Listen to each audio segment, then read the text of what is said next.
Social media has created a new kind of hero, the Sigma male, silent, mysterious, completely independent, needs nobody, and millions of young men are obsessing over this identity. But today I want to ask one uncomfortable question. Is a lone wolf a blueprint for real power? Or is it a psychological coping mechanism dressed up as a personality?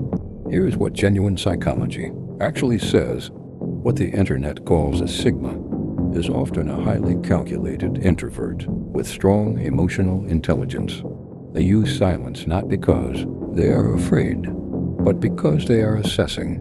They sit quietly in a room and map every person's weakness, every power dynamic, every vulnerability, without spending a single drop of their own energy. That is not antisocial behavior. That is a specific social strategy. But here is where it gets dangerous. There is a very thin line between independence and isolation, and the internet has blurred it completely. When content glorifies cutting everyone off, going completely silent, trusting nobody, it often feeds something psychologists call hyper-independence. And hyper-independence is not a personality type. It is a trauma response. When your brain has been hurt enough times, it builds a fortress of silence around itself. That fortress feels like strength, but a fortress has walls on all sides, including the inside. You are not just keeping people out. You are keeping yourself in. Now here is the darker layer most people never discuss. Master manipulators deliberately adopt the Sigma persona, not because they are naturally this way, but because they understand one powerful psychological law.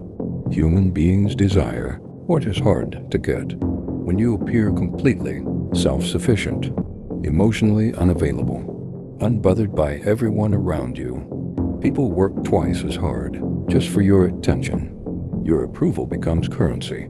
Your presence becomes a reward. This is not confidence. This is manufactured scarcity.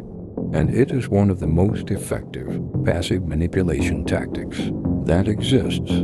So how do you know which one you are? Ask yourself one honest question. Am I alone because I genuinely choose it?